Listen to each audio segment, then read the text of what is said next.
ऐसा कोई सगा नहीं जिसे चीन ने ठगा नहीं। तो रूस क्या चीज है? आखिर रूस को कितना बड़ा चपत लगाया चीन ने, जिसके बाद रूस अब भारत को मनाने के लिए एड़ी चोटी एक कर रहा है। तो वहीं आखिरकार ब्राजील ने अपने सैटेलाइट के लिए चीन को छोड़कर भारत को क्यों चुना? इसके अलावे बहुत कुछ, आइए जानते हैं इन खबरों को विस्तार से। कहते हैं, ठग और अनजाने को कांसा दीजिए पर वासा न दीजिए। किसी अनजान व्यक्ति को धन या भोजन देकर उसकी मदद कर देनी चाहिए, लेकिन उसे घर में घुसने का कभी भी मौका नहीं देना चाहिए, नहीं तो बहुत बड़ा धोखा हो सकता है। यही रूस के साथ हुआ। रूस के साथ उसके सबसे अजीज दोस्त और कम्युनिस्ट अपने आप को भाई कहते हैं, तो एक तरह से भाई ने ही बड़ा धोखा दिया है। चीन ने जो चूना लगाया है वह कई छोटे देशों की जीडीपी के बराबर है। वैसे तो ये दोनों कम्युनिस्ट भाई पहले कट्टर वाले दुश्मन थे। 1968 में एक दूसरे के ऊपर बम गोले दाग चुके हैं, वो भी दमेस्की द्वीप के लिए। सैन्य संघर्ष दोनों देश कर चुके हैं।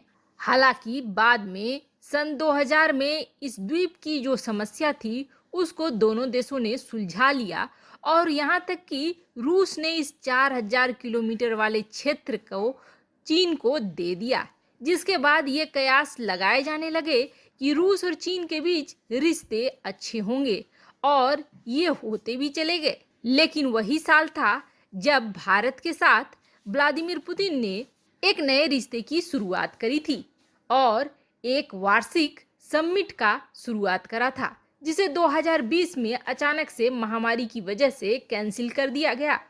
चाहे वो भारत की तरफ से किया गया हो या रूस की तरफ से। एक तरफ जहां चीन बहुत बड़ा शुभचिंतक बनने की कोशिश करता है रूस का, तो वहीं उसने 12 सालों में 32 अरब डॉलर का घोटाला किया है रूस के अंदर।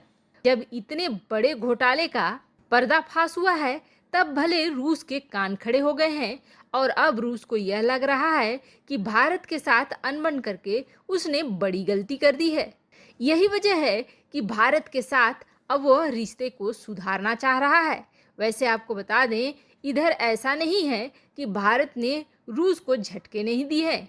जिस तरह से भारत और अमेरिका के साथ आने पर रूस ने अपनी नाराजगी जताई है, और यहाँ तक कि उनके विदेश मंत्री ने तो बयान भी दे डाला, कठपुतली तक कह डाला था। तो अब भारत ने भी अपने उस पावर का इस्तेमाल रूस के खिलाफ किया है, जो रूस को ये एहसास दिला दे कि भारत उसके लिए क्या मायने करता है। दरअसल जहां हथियारों के क्षेत्र में भारत रूस का बड़ा खरीदार था, तो वहीं आपको पता होगा कि रूस तेल और गैस के क्षेत्र में भी बड़ा व्यापार करता है, और प्राकृतिक गैसों के लिए वह काफी बड़ा बाजार बनाना चाहता है। हाल में हालांकि जब से लॉकडाउन लगा और महामारियां फैली, तब से भले ही तेल के दाम निचले स्तर पर गिर गए हों, लेकिन सऊदी अरब और रूस के बीच की टकराव कोई नहीं भूल सकता है।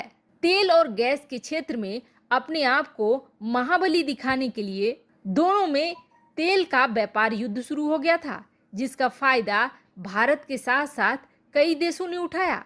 लेकिन रूस भारत को चाह रहा है कि उसके नेचुरल गैस का सबसे बड़ा खरीदार भारत बने, और इसके लिए वह भारत को कई प्रस्ताव भेज भी रहा है। लेकिन जिस तरह से मलेशिया महातिर मोहम्मद के कारण अपने पाम ऑयल के व्यापार से हाथ धो पड़ा था, चूंकि महातिर मोहम्मद भारत के खिलाफ अपनी रणनीति को दिखा बैठे थे, जिसके बाद भारत ने भी अपने ग्राहक होने का रुतबा दिखाया था और पाम ऑयल की खरीद पर रोक लगा दी थी, जिसके बाद कुछ ही महीनों में मलेशिया को समझ में आ गया था कि ग्राहक होने का क्या फ़ायदा होता है, और जब वह मना करता है तो कितना बड़ा लॉस होता है।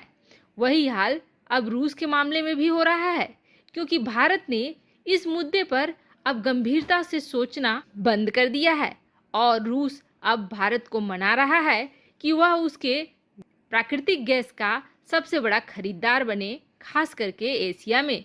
वहीं दूसरी तरफ एक बड़ी खबर आ रही है सैटेलाइट की दुनिया से। ब्राजील, जिसकी जनसंख्या है 22 करोड़ और क्षेत्रफल की बात करें तो पाकिस्तान और भारत इसमें आसानी से समा सकते हैं, लेकिन टेक्नोलॉजी के मामले में ब्राजील काफी पीछे है। ब्राजील ने मई 1984 में चीन के साथ मिलकर अपना अंतरिक्ष प्रोग्राम शुरू करा था, लेकिन चीन ने यहां अपनी पूरी चालाकी दिखाई थी। चीन के साथ बने एग्रीमेंट के बाद एक जॉइंट रिसर्च और प्रोडक्शन के लिए टीम बनी और एग्रीमेंट बना, जिसके तहत चाइना ब्राजील अर्थ रिसोर्स सैटेलाइट भेजे गए। 1999 और 2003 के बीच में चीन ने ब्राजील के लिए 2 सैटेलाइट CBRS-1 और CBRS-2 छोड़ा, जो कि 1999 से 2003 तक अंतरिक्ष में घूमता रहा और उसके बाद वह डेड हो गया। वैसे यहाँ पर भी चीन ने चालाकी दिखाई। सैटेलाइट ब्राजील का था, लेकिन उसने अपना नाम इस पे जोड़ दिया, यानी कि इस पूरे प्रोग्राम का सिर्फ उसने प्रमोशन की तरह खुद के लिए इस्तेमाल करा। लेकिन ब्राजील को यह बात उस वक्त उतना समझ में नहीं आया। इसके साथ ही साथ ब्राजील को उसने कभी भी टेक्नोलॉजी ट्रांसफ़र नहीं करी और न ही बताया कि कैसे वो इन डेटा का इस्तेमाल कर सकता है और कैसे इन सैटेलाइटों को खुद से भी भेज सकता है। 2013 चीन के लिए बड़ा ही बुरा साबित हुआ, क्योंकि जैसे ही CBRS-3 को उसने लॉन्च करा, यह न सिर्फ फेल हो गया बल्कि दुनिया भर में चीन के काम करने के तरीके की आलोचना भी होने लगी, जिसके बाद थोड़ी बहुत अकल ब्राजील को आई और ब्राजील ने ब्रिक्स सम्मेलन में उसी साल भारत के साथ एक समझौता कर लिया और जिसके तहत भारत अब ब्राजील के सैटेलाइट के लिए अपनी टेक्नोलॉजी और मदद मुहैया कराने लगा। पिछली बार CBRS-3 के दौरान चीन ने लगभग 125 मिलियन की चपत लगाई थी ब्राजील को, जिसके बाद ब्राजील ने बड़ा सबक सीखा और अब ब्राजील को पूरा भरोसा भारत के ऊपर हो गया है। यही वजह है कि ब्राजील ने भारत को चुना है अब अपने सैटेलाइट प्रोग्राम के लिए। वैसे भी दुनिया भर में चीन की साख गिरती जा रही है। वैसे आपको क्या लगता है, क्या आने वाले समय में चीन पर कोई भी देश भरोसा करेगा? कमेंट कर अपनी राय जरूर बताएं। जल्द मिलते हैं अगले वीडियो में नई खबर के साथ।